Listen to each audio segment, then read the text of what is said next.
आप चाहें तो इस नियम की प्रति को वीडियो के डिस्क्रिप्शन में दिए गए लिंक से डाउनलोड भी कर सकते हैं। तो आइए जानते हैं इस नियम के बारे में। आर्थिक रूप से कमजोर वर्गों हेतु आरक्षण का नियम कार्मिक लोक शिकायत तथा पेंशन मंत्रालय, भारत सरकार के कार्मिक और प्रशिक्षण विभाग के कार्यालय ज्ञापन दिनांक 19 जनवरी 2019 के द्वारा भारत सरकार में सिविल पदों और सेवाओं में आर्थिक रूप से कमजोर वर्गों हेतु आरक्षण लागू करने संबंधी नियम जारी किए गए हैं। इस पर सामाजिक न्याय और अधिकारिता मंत्रालय के दिनांक 17 जनवरी 2019 के कार्यालय ज्ञापन का संदर्भ दिया जाता है, जो अन्य बातों के साथ साथ ये प्रावधान करता है, संविधान के 103वें संशोधन अधिनियम 2019 के माध्यम से संविधान में खंड 15(6) और 16(6) जोड़े जाने के अनुसरण में और आर्थिक रूप से कमजोर ऐसे वर्गों जो अनुसूचित जातियों, अनुसूचित जनजातियों और सामाजिक और शैक्षणिक रूप से पिछड़े वर्गों के लिए आरक्षण की मौजूदा स्कीम के दायरे में नहीं आते हैं, को भारत सरकार में सिविल पदों और सेवाओं में अधिमान्य आधार पर आरक्षण और शैक्षणिक संस्थानों में प्रवेश के लाभ लेने में समर्थ बनाने के लिए सरकार द्वारा भारत सरकार में सिविल पदों और सेवाओं और शैक्षणिक संस्थानों में प्रवेश में 10% आरक्षण प्रदान करने का निर्णय किया गया है। ऐसे व्यक्ति जो अनुसूचित जातियों, अनुसूचित जनजातियों और सामाजिक और शैक्षणिक रूप से पिछड़े वर्गों के लिए आरक्षण की मौजूदा स्कीम के दायरे में नहीं आते हैं और जिनके परिवार की सकल वार्षिक आय 8 लाख रुपए से कम है, उन्हें आरक्षण के लाभ हेतु आर्थिक रूप से कमजोर वर्ग के रूप में चिन्हित किया जाना है।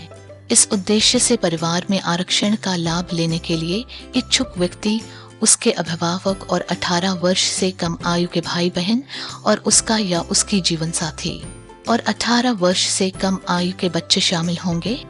आय में सभी स्रोतों अर्थात वेतन, कृषि, व्यापार, व्यवसाय आदि से होने वाली आय शामिल होगी और ऐसी आय आवेदन करने के वर्ष के पूर्व वित्तीय वर्ष की आय होगी। साथ ही ऐसे व्यक्ति जिनके परिवार के पास इनमें से कोई भी संपत्ति हो अथवा ऐसी संपत्ति उनके स्वामित्व में हो, आर्थिक रूप से कमजोर वर्ग के रूप में चिन्हित नहीं किए जाएंगे, भले ही उनकी पारिवारिक आय कुछ भी हो।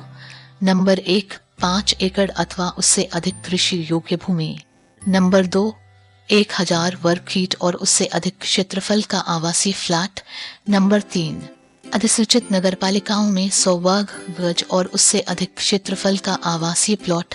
नंबर 4, अधिसूचित नगरपालिकाओं से भिन्न क्षेत्रों में 200 वर्ग गज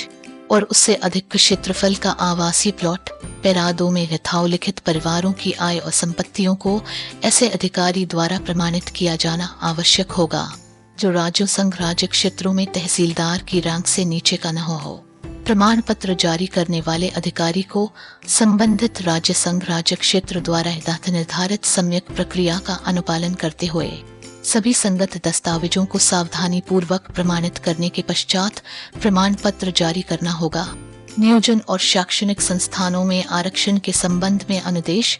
क्रमशः कार्मिक और प्रशिक्षण विभाग और मानव संसाधन विकास मंत्रालय द्वारा जारी किए जाएंगे। उपर्युक्त कार्यालय ज्ञापन के अनुसरण में एत द्वारा यह अधिसूचित किया जाता है कि केंद्र सरकार के पदों और सेवाओं में आर्थिक रूप से कमजोर वर्गों के लिए 10% आरक्षण प्रदान किया जाएगा और ये दिनांक 1 फरवरी 2019 को या उसके पश्चात अधिसूचित होने वाली सभी सीधी भर्ती की रिक्तियों के संबंध में प्रभावी होगा। रोस्टर के प्रचालन और आर्थिक रूप से कमजोर वर्गों के लिए आरक्षण के क्रियान्वयन की प्रक्रिया के संबंध में विस्तृत अनुदेश अलग से जारी किए जाएंगे। संपूर्ण जानकारी के लिए आप डिस्क्रिप्शन में दिए गए लिंक से इस नियम की प्रति प्राप्त कर सकते हैं।